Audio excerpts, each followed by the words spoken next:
I said, because I know a damn thing about it.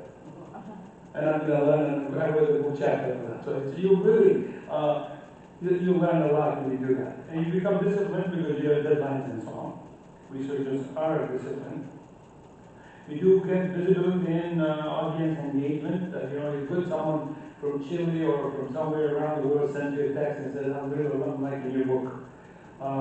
Become part of the greater community building. You do leave a legacy and you influence. And this is really an important one, crumbling effect and mentorship. You can have your residents, your colleagues, your young friends, surgeons to be part of this and you help with their careers as well. This is my publication portfolio. The main thing was clinical nutrition, and this is due to Dr. Stanley Goodrick, whom I worked for many, many decades. Telemedicine technologies, complex abdominal wall surgeries and reoperative surgery, surgical decision making, geriatric trauma, and EGS. And there are some of the books that you kind of do it experimentally. Before I became a chairman of the department of surgery, actually after I became chairman, I didn't know anything about the hospitals. I really did not. As a resident and as a student, you go to work at 5 o'clock in the morning, you leave at 9 o'clock. And once I was introduced to the CEO of the hospital, and I asked the new one, it's been for 2 years. I said, where's Greg? And Greg was gone for 2 years. I had no idea who was the director or the CEO of the hospital, because as a surgeon, you just, operating on ICU and so on and so forth. So I thought, let me put a book together on a modern hospital. It was pretty good. It was a really good project. And then prophylactic surgery, one of my friends, two of my friends asked me to become one of the editors, and I had a great time. Now, I believe that we academicians should have three-pronged approach. Peer-reviewed papers, but Dr. Gruden eloquently described it. But some of these papers need to be translated into books for a wider audience, and you add more juice to it, and so on. Or perhaps vice versa, you write a book, but usually should be for papers to books. And then, if you're really lucky, you get grants and funding for what you really love to do, and then you have some time to do it.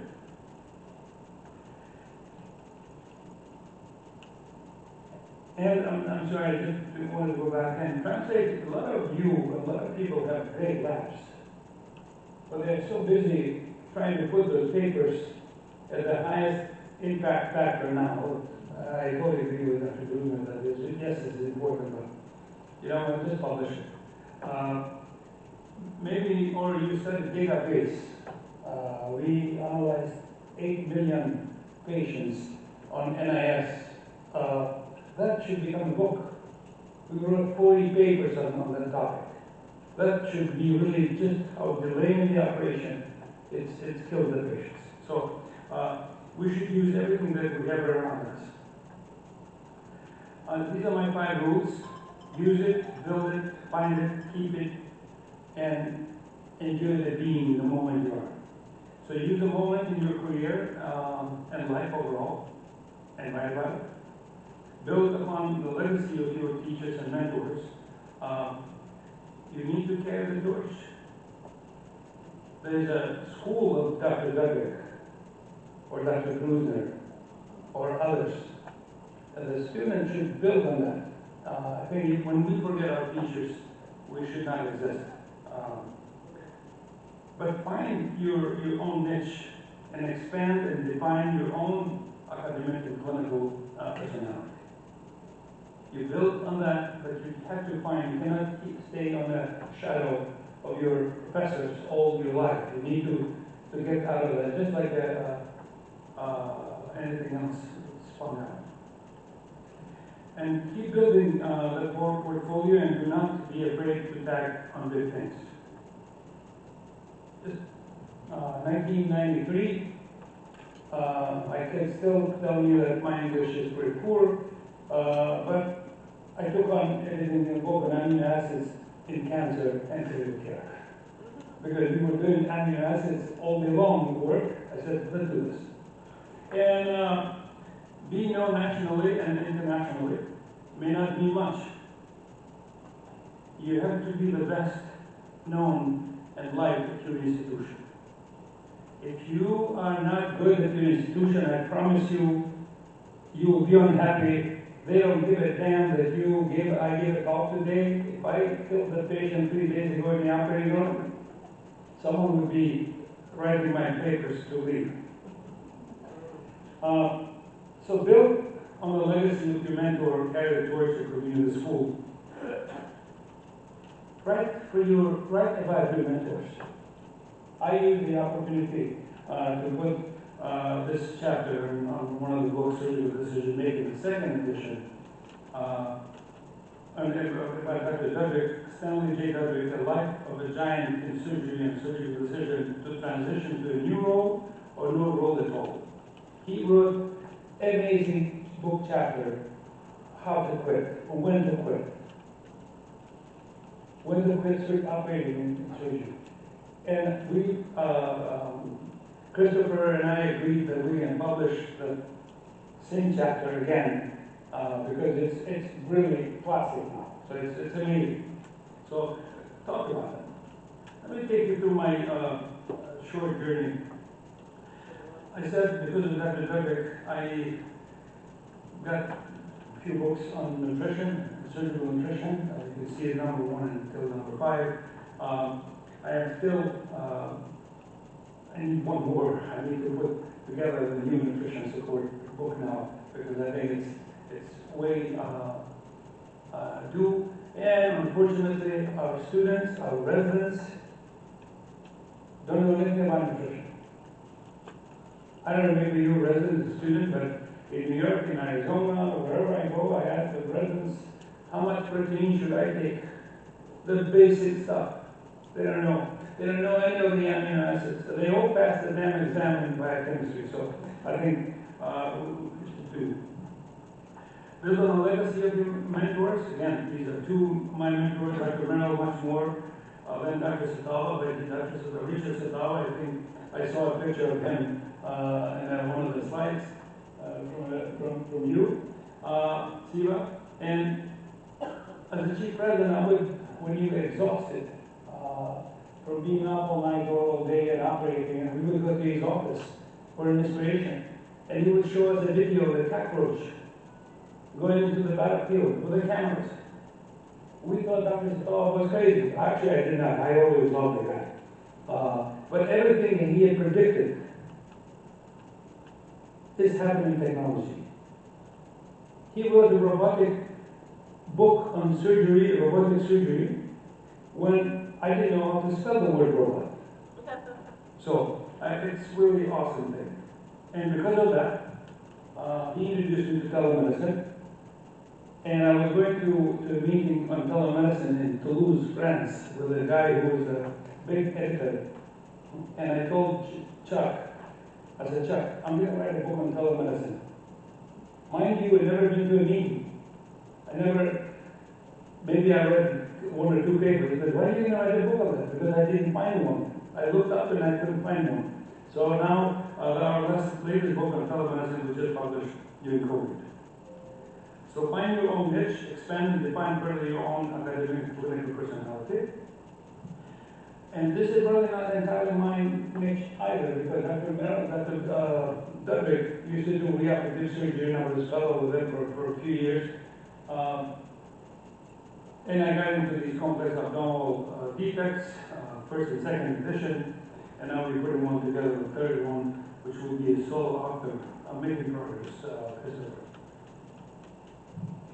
And then you can have a series of things being done. So surgical decision making, first and second edition, they came up, and surgical decision making in geriatrics. This was actually, we had a retreat at the University at Westchester Medical Center Department of Surgery when I was a chair, and I assigned people to talk about geriatric surgical decision making in a meeting, all day long. That became a book. So this is a trampoline effect. So you use all your faculties to actually have book chapters and become known and so on and so forth.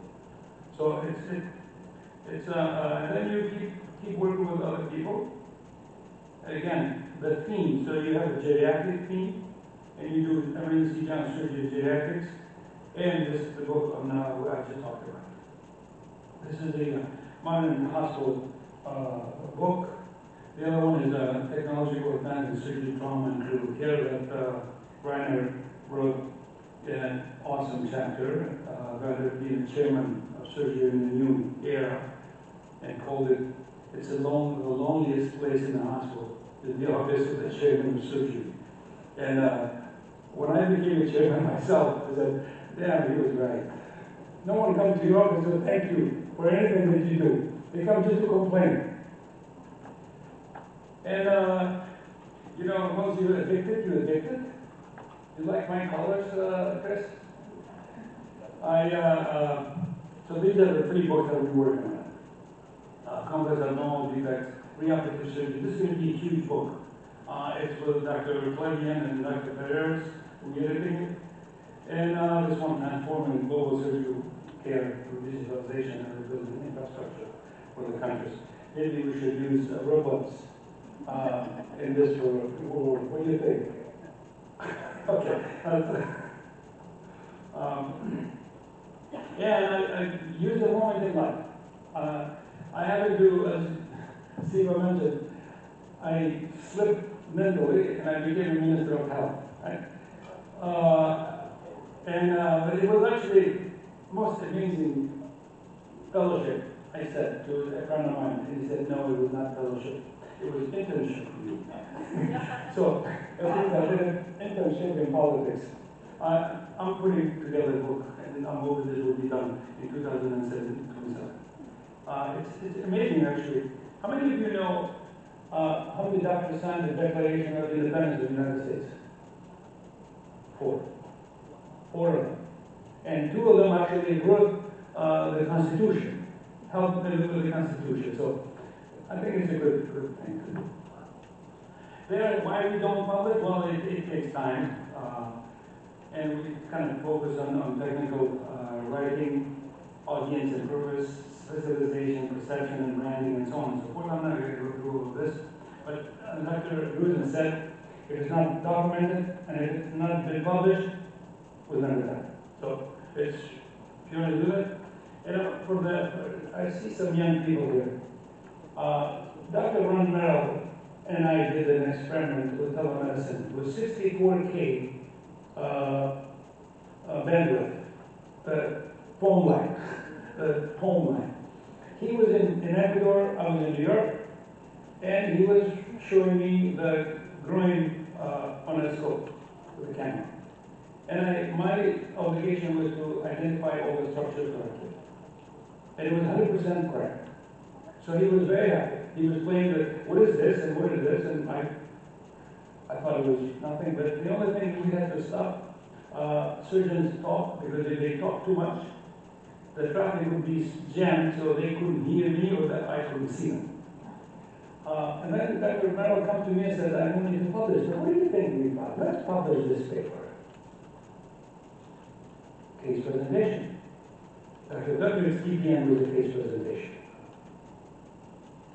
One kid. After he did the experimental work, it was one kid. And then here we are now, many decades later. I could not fathom, what am I going to say? I saw on the camera, I made the diagnosis. I was really naive. And this was my first year in the job. I made one of the residents do it. That guy wrote us, I said, I have to write that. I'm trying to avoid the boss. When I see him, I have to go in the other corridor. That damn thing got published in the Archives of Surgery. And here I am, totally naive, totally I didn't want to do it. To this day, I'm embarrassed when I see that on people quote or see it or so on. So don't underestimate it. And it's really it's our responsibility to publish a synthesized shared new knowledge and benefit for future generations. When to write? There's no time like the present to start writing. It's never too late. It's never too late. There's some caveat to that. If you have not, some of us are close to retirement or retired, should we start writing? Yes, absolutely, we should. But we have to be careful because you need to start early. You will lose practice experience with changing standards, change. Diminished context, you don't really have the way you did before. But if you retire, continue to learn. Reflect on diaries if you keep one. I keep a diary. I was writing just now about one patient that didn't do well over the last week because care was delayed terribly. Was delayed to come to the hospital and was delayed other things and so on and so forth. So you can reflect on those, and they're huge. They're a great source of some good work. And mentorship opportunities. Now here you can get a little bit disappointed. Because when you were a chairman, if you looked at someone came to help you, and if you now you know, you don't have patience. No one knows you. Some of them you walk in the room and no one who is this guy? Even if you try to help, you have to have patience because things have changed dramatically. So right now, in short, while retirement can pose challenges to staying connected with active practice, there are strategies that can help former surgeons and healthcare professionals to maintain what we need to do. I'm going to end this in a lighter note because we see you guys all getting very serious here. Can we all be good writers and good editors? Well, it says that if you're a Virgo, you can. And I read this actually, I think I was 15 years old when I read this. And I checked it out this is the day I put this picture on. So Virgos are positive, logical, and I am the sure about this one. Hardworking, I attest to that. Observant, faithful, kind, patient, responsible, reliable, and modest. Yeah. And then perfectionism and attention to details. That's what really editors should have.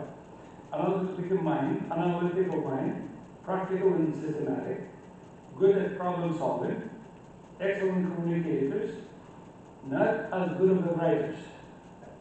So don't get, if you were born in a Virgo month, don't say I can write well because it's not as good of the writer. So it's there's some negative sides on that. Last thoughts. These are my three favorite people. If there is a book that you want to read but it has not been written yet, then you must write it. That was the issue with the telemedicine book, my first telemedicine book. You can't wait for inspiration. You have to go after it with a club, said Jack London. And the other one was Talia Butler.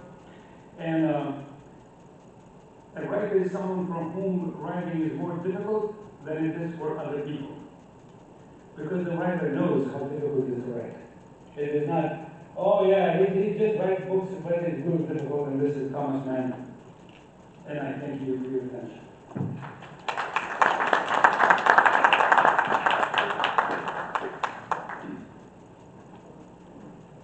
Thank you very much for that wonderful talk. We have, last but not least, Dr. Elliot Hart coming on from to talk about surgical publishing. The journal Editor's Perspective is a focus of surgeon, anesthesiology, and critical care medicine, emergency medicine, and health policy and management. So busy man. The Johns Hopkins School of Medicine, Bloomberg School of Public Health, Editor-in-Chief of Trauma Surgery and Acute Care, Open Access. Dr. Elliot Hart is a professor of surgery as well as surgical emergency medicine, anesthesia, critical care. Remarkable accomplishments earned by Dr. Hart is being editor of Trauma Surgery and Acute Care open, as well as attending Johns Hopkins Bloomberg School of Public Health and faculty Hopkins Medicine. So thank you, and please stay back for questions, and you're next. Thank you.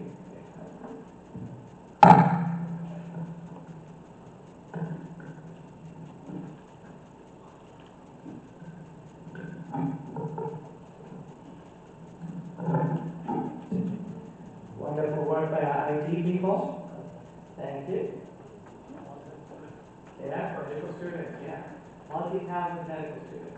Thank you. Okay. I blame that delay in document TV. So I'm going to give the journal editor's perspective. I've got a few disclosures, there's some research disclosures. I put everything out there just so everyone knows about it. I'm not going to talk about any of the research, but I am paid to be an editor of this journal, Trauma Surgery and Acute Care Open, and I'll be mentioning that journal. So what do journals want to do? I took this slide from John Fletcher, who works at BMJ, he's worked there for decades. It's not perfect, but I like some of the ideas on it, so I put it up there, and it's just a long laundry list. You know, we love to publish groundbreaking research. We want to be the first liver transplant, the first TPN, the first whatever. We want to promote debate. We want you to read our articles and discuss them, talk about them. Is that good? Is it bad? Do I like it? Do I not like it? Etc. We want to entertain the readers. Our goal is to work with readers, but it's also to work with investigators, writers, authors, etc. We want to change clinical practice. We want to change clinical policy. We want to add value to the medical landscape. Eventually, somebody has to make money. People want to increase their impact factor. We'll talk about that a little bit. Showcasing institutions' work, whether it's an organization that a journal owns, or that owns a journal, or an organization that would work. Keep members in touch, promote community values, lots and lots of different goals for journals. He also gave this really nice example of what makes a good paper. Why might an editor be interested in a paper you might submit to my journal or some other journal? And it's this riot example. You want a paper that's relevant, that's going to matter, that's going to make a difference. You want something that's important. You want something that's original. And then most importantly, but I guess not most importantly, equally as important, it has to be true. The science has to be sound, the research methods, the techniques, etc. So they want it to be true. It's not a perfect measure, but I like this idea. And then the last slide that I borrowed from somebody at the BMJ is from one of the associate editors at BMJ itself. And this gives this idea of where does quality content come from. So it starts over on that left side with unpublished content that gets submitted to the journal. And what's the journal's job? The journal's job is to put out high quality content, which is rigorous, ethical, well presented. That's what the reader wants to read. So it starts as unpublished content in some format. And maybe it's perfect as is. Anybody ever had a paper accepted as is? Probably not, right? So the role of the journal, the editor and the editorial team and the reviewers, etc., is to improve that content, take that unpublished those ideas, add value to it, such that there's higher quality coming out in the end. So that's kind of the role of a journal. We talked about this a little bit already, and some people have already mentioned it, so I'm going to, instead of hiding behind it, I'm going to put it out here. Publishing costs money.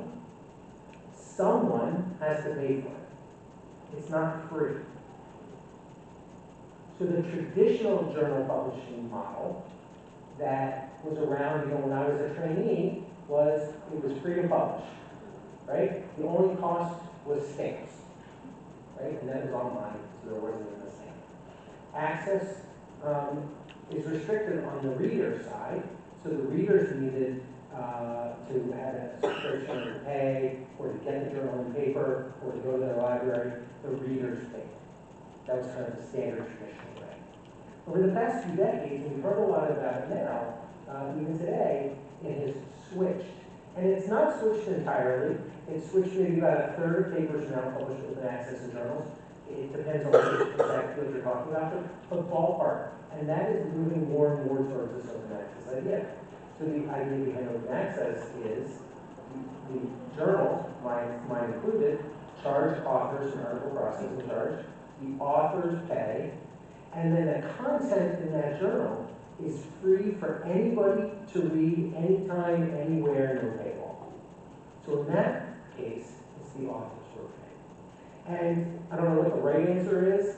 I know what it used to be, and I know where we are now. I don't know what it's going to be like in 5 or 10 years. I don't know who's going to pay for it. There are other models that people are trying to figure out where nobody pays, where there's a very small fee, or organizations pay, or governments pay, or other things like that. So maybe this talk in 5 or 10 years is going to have a third model where the authors aren't paying and the readers aren't paying, but we're not there yet. So these are kind of the two models we have today.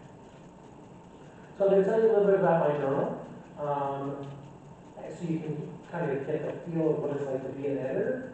So we are owned by the American Association for the Surgery of Trauma.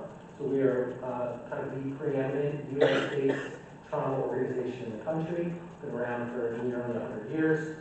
We are published by BMJ, British Medical Journal. So we're a US organization published by a UK publisher. And here's the vision of the journal. I've been the editor now for 2 or 3 years. And this is the vision: to provide the global trauma and acute care surgery community with free access, that's that open access piece, to top-notch scientific information. And there's 3 main pillars. The first of which is obviously high-quality research. Journals rely on research. That's the #1, probably most important thing, primary original research that I would like to publish. But there are other things that journals bring to the table. And you all have your favorite surgical journal, whether it's a broad-based JAMA surgery or annals of surgery or something like that, or your surgical specialty journal, right? And it's not just original research. There's commentaries, editorials, reviews, all different types of articles. So that piece of communication is also really, really important.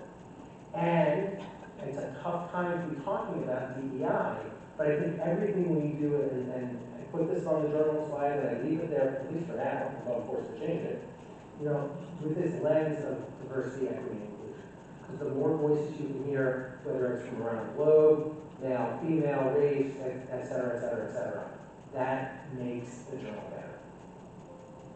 So people ask, how did you become a journal editor? So I started by being a researcher and an author.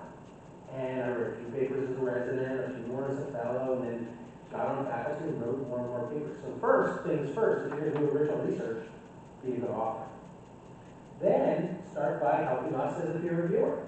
Ad hoc peer review for literally 50 different journals.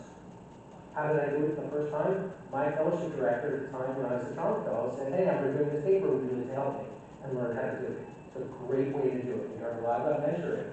So if you're a senior person, do that today. We have a program we do it for the journal, but informally, almost all the journals I know are more than happy for you as a full faculty, senior professor, whatever, to do this with a trainee. So then I joined some editorial boards. I got asked to be on some editorial boards, a specialty journal, trauma journal, general surgery, which is more broad-based general surgery, became an associate editor, social media. Social media is a huge piece. Don't be a social media only person, right? If you're only known as a social media person, that's not the space you want to be. You want to be known as all these other things and doing social media. So I took this journal over from Tim Davey, who's a pretty renowned trauma surgeon. He started this about 10 years ago, and I had really big shoes to fill. This just gives you an eye of the first 10 years or 9 years of our journal. The first year, all they did was announce an editor. That next year, they got a paper submitted. Right? It takes a long time to get this going. And then the next year, they published a few papers. And very slowly, they had 100 submissions.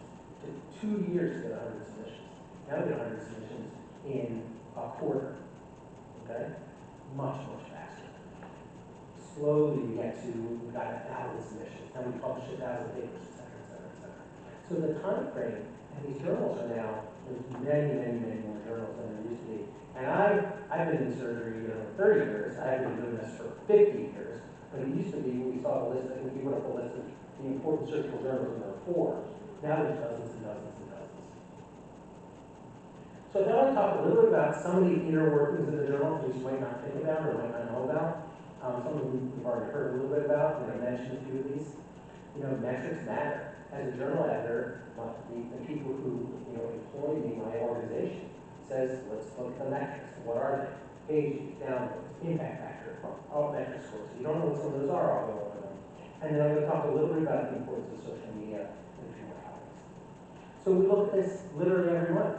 And this is a graph of how many articles are being submitted to us. What's our acceptance rate increasing over time? Those orange bars are getting higher and higher and higher as we get more content that comes to the journal. We're accepting more, we're publishing more. We look at every month, where are people reading? What are people reading? How many downloads? How many people are accessing our journal website? We're online only. That's what matters. We heard a little bit about impact factor. To you as an individual publishing author, impact factor doesn't really matter. You might have a paper in a very high impact journal, New England Journal, and nobody really reads, and nobody cites. Okay? Or you might have an article in a lower impact journal that might get cited 100 times or 500 times. Okay? So that is it's a journal important metric, but it's kind of not the most important thing. So our impact factor is 2.2. That gives you a rank within your categories. So we're in the top half of surgical journals, top 3/4 of critical care journals. And then here's how the sausage is made. So one of the impact factors, they take all the citations that your journal has received from all the papers published over a certain period of time. That's the numerator of the citations, versus the citable items. These are like original research papers. That's the denominator. The numerator is denominator, and there's your impact factor. It's basically how many times, on average, are all your papers cited. There's about 2. General surgery, about 15. New England Journal, it fluctuates, but now it's at 100. Okay? They get lots and lots of citations. It's not the be-all and end-all. Altmetric score. This matters to you as an individual author. You can go look up the altmetric score on every single paper you've written. It's out there, and go to the altmetric website to figure this out. There's conversations all the time on social media, lay press, public press, wiki pages, blogs, etc., about your research. Great discussions are going on. And there's this company, they have an algorithm, it's called Altmetric, and they measure all this data and all this stuff that people are talking about your research paper, and they give it a number. Lots of journals, including mine, lists. These are the papers with the highest altmetric scores. It gives it's in this little donut wheel. This has a score of 800. It's huge. It's like top 1% of all these different papers. As you might imagine, things that the public's interested in. Top one, firearms. We wrote a paper years ago about the Grey's Anatomy effect. Like, does Grey's Anatomy actually equal medical reality? And compared it, it got interest from the lay public. People are talking about it. I like this as an example. This is a paper one of my residents wrote a few years ago, published in JAMA Surgery. Here's the visual abstract from that paper. It got picked up by the lay press, as you might imagine. This is a pre-hospital transport trauma paper. Patients, urban gunshot wound patients did better. Come to the hospital via private vehicle versus ambulance. Okay, that's the takeaway message. As you might imagine, the news was all over it. I did news, lots of interviews. We've gotten lay press, websites, et cetera, huge altmetric score, 625. 30,000 views. That was the #1 read paper in JAMA Surgery that year. So if you care about people reading your research, you should care about this altmetric score. Altmetric score is going to drive citations. That paper, and this slide's old now, that paper's been cited at least 40 times. Okay. Social media. You care about social media, you should in your clinical practice, in your education practice, in your research practice, and we as journals are using social media to drive traffic to our websites. social media. 20 years ago, nobody had a social media editor. Every major journal now has a social media editor. This literally tells you how to be a social media editor for a journal. What does that person do? They're the ones who interact with all the different places that journals want to be. They want to be interacting with authors. Send us your papers. Amplifying that author's work. They want to engage with the public. They want to engage with reviewers who are critical to our mission, and clinicians. And social media editor is the crux of doing all those other pieces. Here's just some pictures of social media. This is now very old. We've got about 10,000 followers. It's not huge, but 10,000 followers, lots of people are following our journal to see what we're publishing. This was published in Academic Medicine. It's one of the top tier academic journals across all of medicine, not just surgery. And it says, congratulations, your article has been accepted, now what? The answer is, how are you going to get that article in front of the people that you want to read it, right? And that might be the academics, it might be the chairs of surgery, it might be the division chiefs, it might be patients, it might be other researchers, it might be the lay public. But the goal is, you want people to read your article. I'm going to end with a little piece, and this is an international group. This is a talk I gave, it's a pared down version, I think 4 or 5 slides from this topic, that I gave last year at the European Congress of Trauma and Emergency Surgery. And the question was, how can journals contribute to global dissemination and equity? I'll give you one example. So our journal and many other journals do the same, so I'm not saying we're the only ones who do this, but the Global Editorial Board. A U.S.-based board, as you might imagine, we're a U.S. organization, many U.S. associate editors and members, but we also have a global board. And why do we need that? I need that because I can't be the face in every country. Right? So I have global editors on 6 continents. And they are the team members from around the globe that they can target their local audience. They're a familiar face. They're a trustworthy face. If I go somewhere around the world, they might have no idea who I am, but they do know the global editors from those places. And that lends credibility to this journal. Shows a track record, we publish a lot of global papers, growing those relationships. It's important to look where the traffic is, who's reading our journal. Here's an idea. We see much of our work is read in the Americas, but we still have a big presence in Europe, Asia as well. We used to get even better data country by country. About 50% is U.S. reading it, which means the other 50% is global around the globe. As you might imagine, the UK is second, we're published by the UK, etc. This is an important paper that our journal published. It's the Access to Evidence-Based Care, a systematic review of trauma and surgical literature costs across resource settings.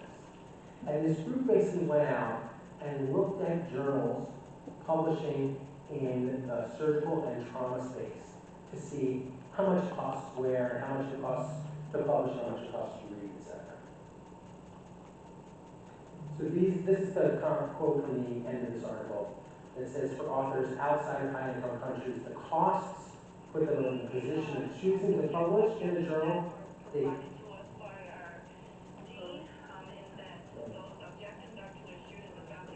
Sorry, I'll just talk louder. The costs put them in the position of choosing to publish in a journal they can afford to publish in, so they're publishing for free, but not read.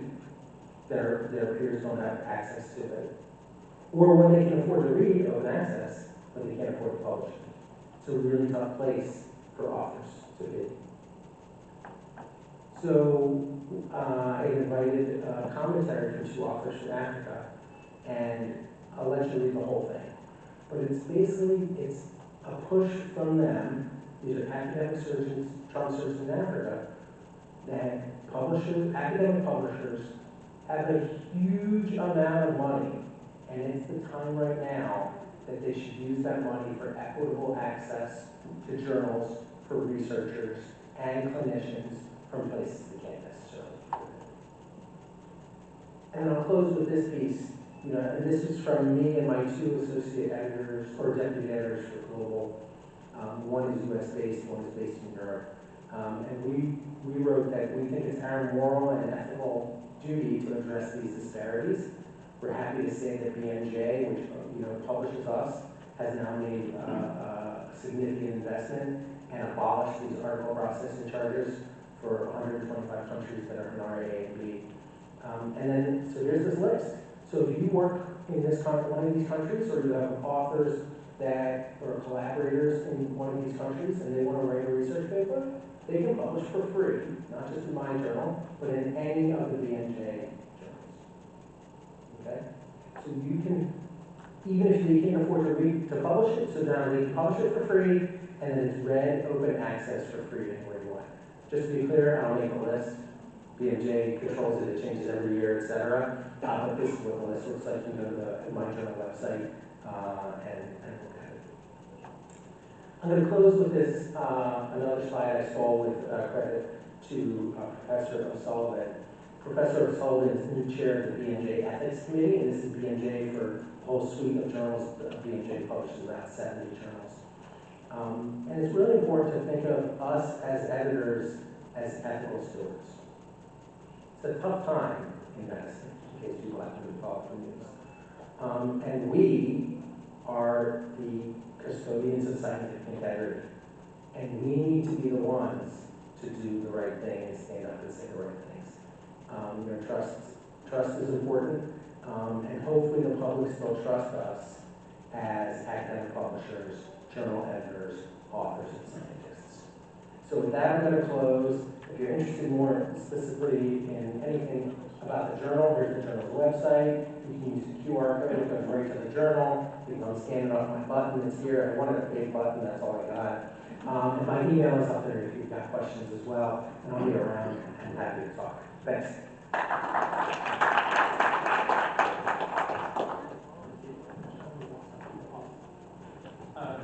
Thank you very much. That was outstanding. I really think that kind of recapped everything you needed to know. Dr. Drusner, can you come up here? And we're going to have a few minutes of questions. And Christopher, sorry, I know you were two of you, but I couldn't see you. Okay. Questions for any of the panelists?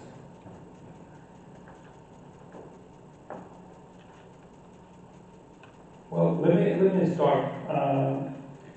I think Dr. Drusner mentioned a couple of times AI, and we had another full session on that.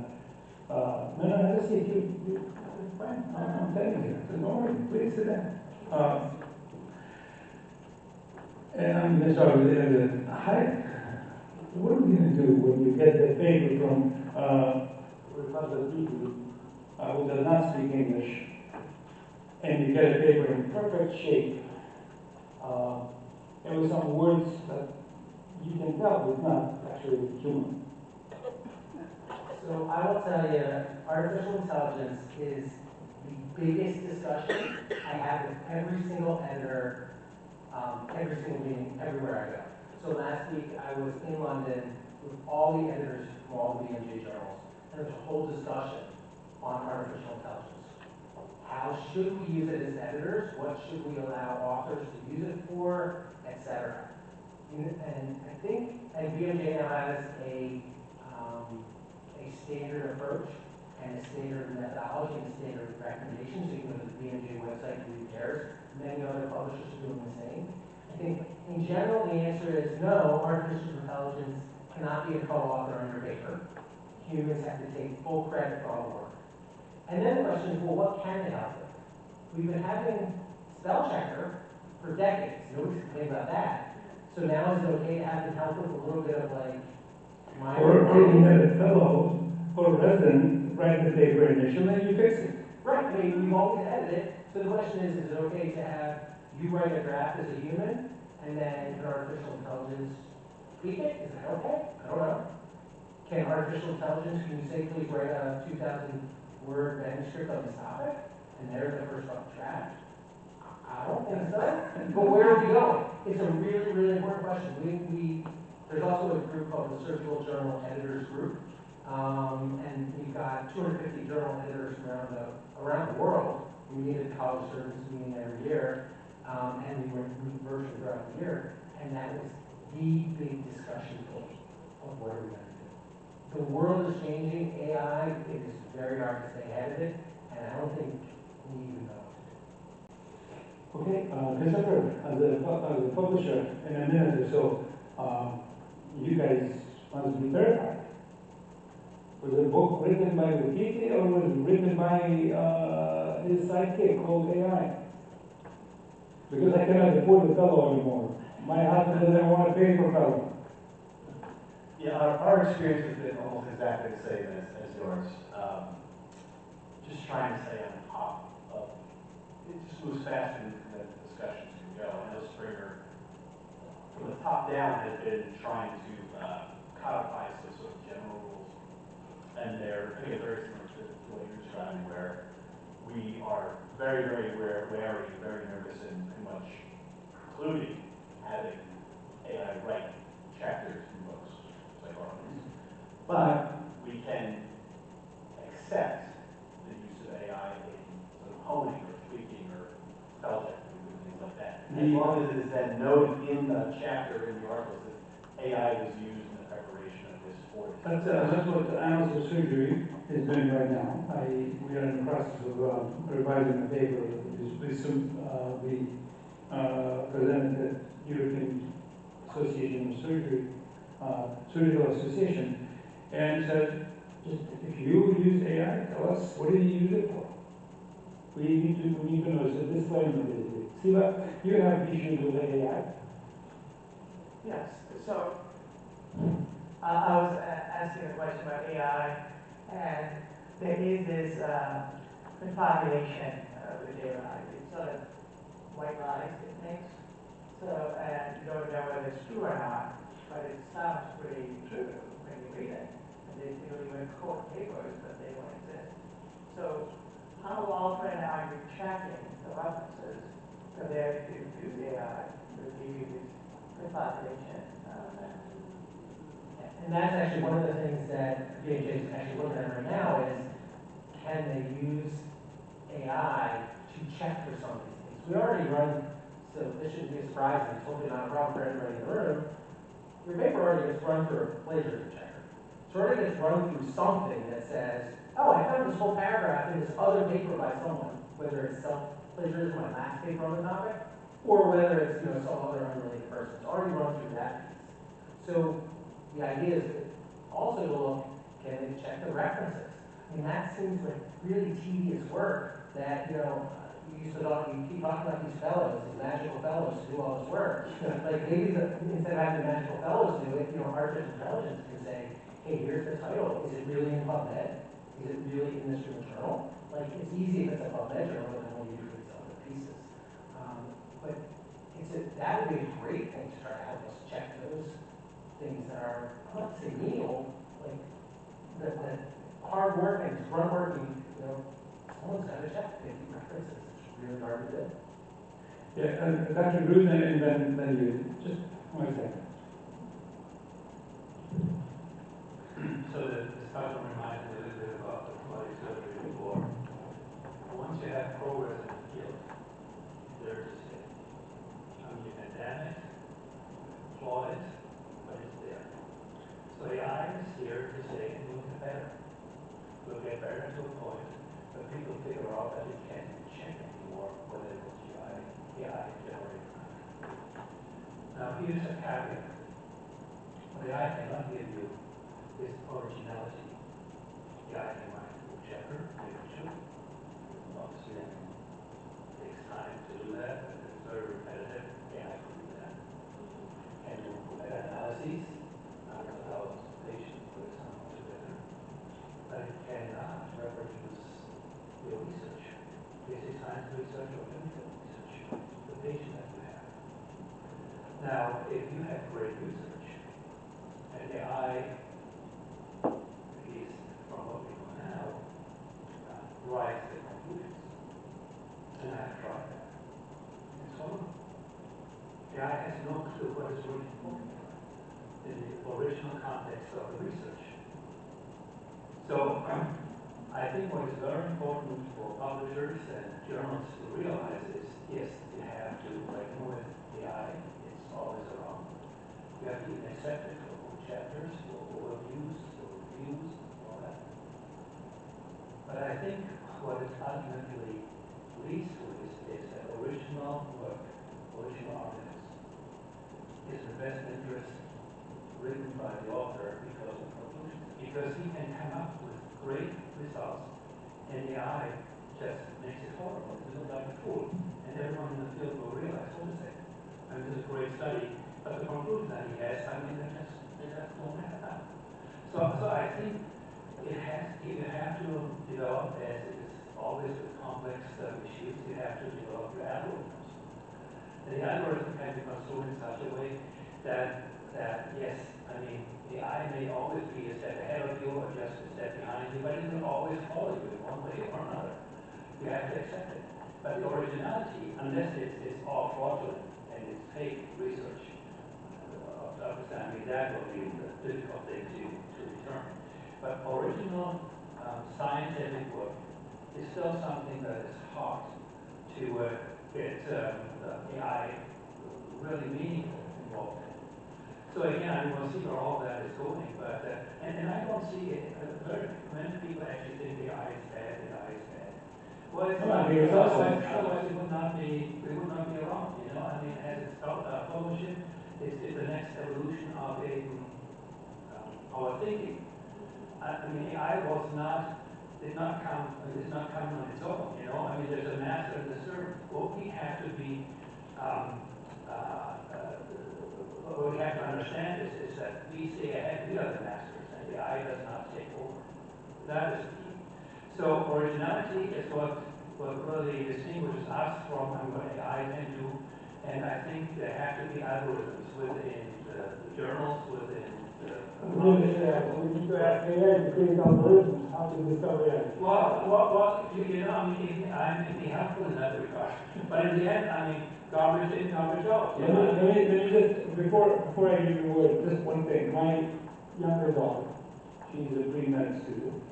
She introduced me to this new AI thing that you give the paper.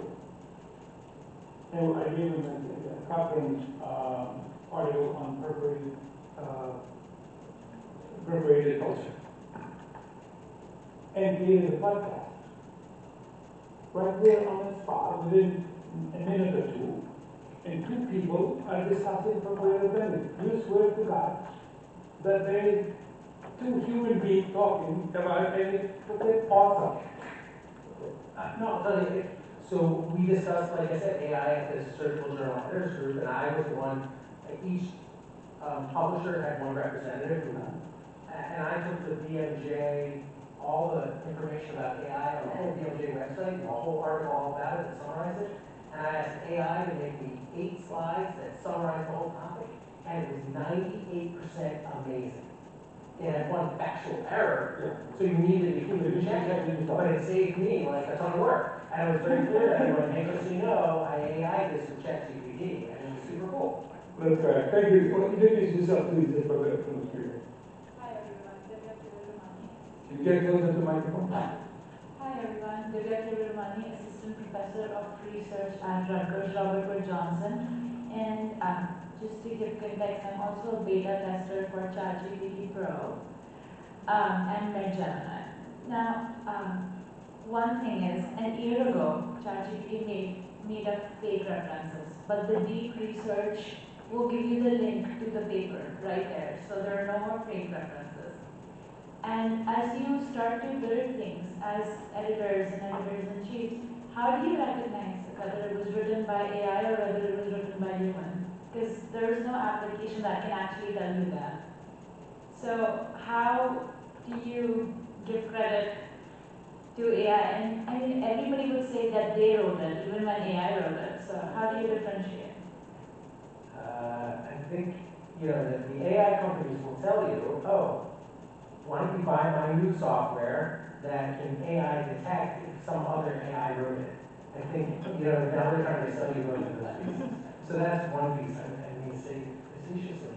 I think we have a checkbox in many other journals too as well that says, I did not use AI in this, et cetera, et cetera, et cetera. Or, like, you disclose me exactly how you used it.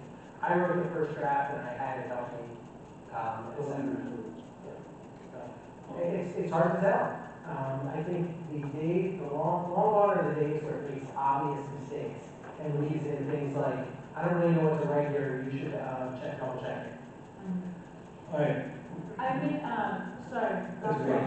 like GPT-0 is what ChatGPT says is their official algorithm. It's 78% of the time it says it's AI written, even if it is human written.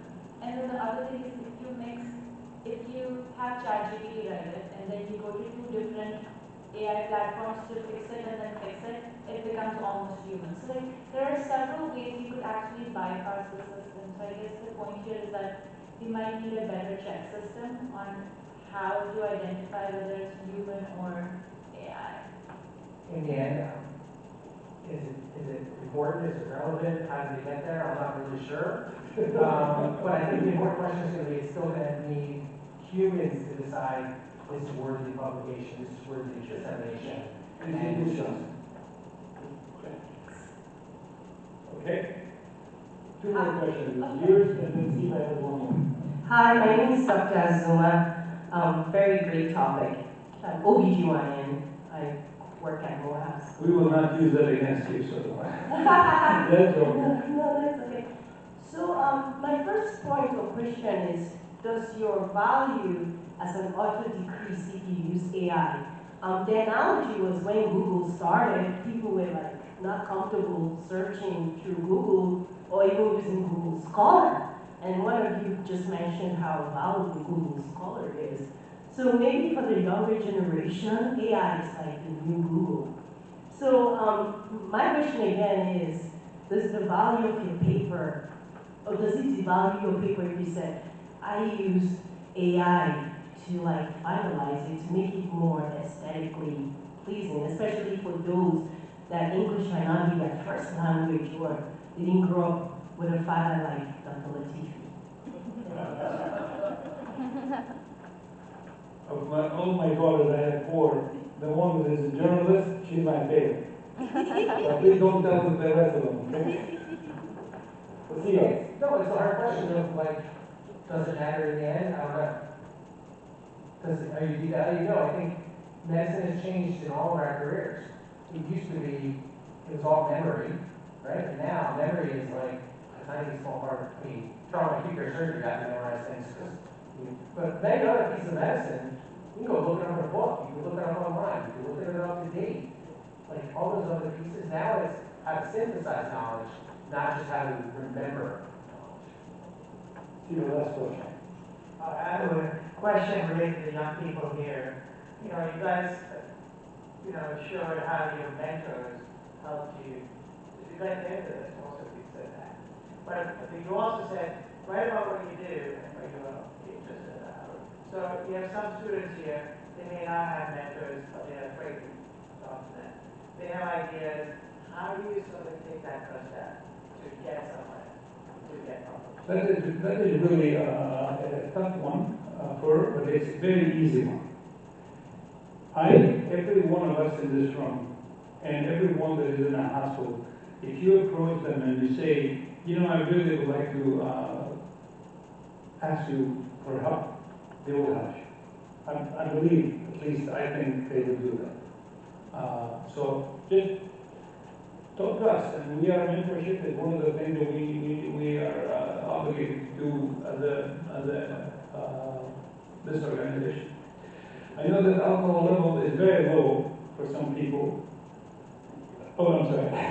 I was just going to say the other piece is if you don't feel comfortable going up and asking someone like that, look for one of these formalized mentoring programs, right? There's a formalized mentoring program for medical students to do research, or junior faculty how to write a paper, or all these other pieces. Then it's easier than, it's hard to ask somebody that, but it's much easier to sign up for a program. You can do that. Okay. I Thank you very much, Dr. Udeshji, for hosting a beautiful, remarkable workshop. Excellent. Hopefully, unfortunately, we don't have time, otherwise we'd love to have another hour. So I will conclude this session, and we have a dinner hosted by Baxter. So this is going to start very soon. So I will invite. I'll invite the American College Study President, Dr. Beth Sutton, to give a certificate and flag to Dr. Udeshji for hosting such a remarkable session.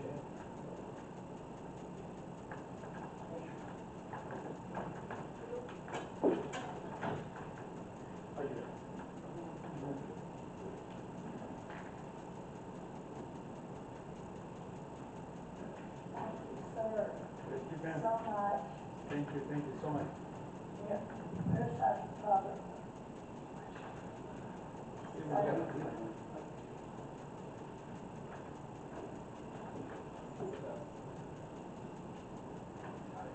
Thank you.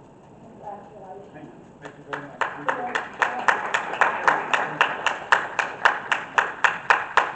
Next one, I'd like to invite Dr. Patricia Newman.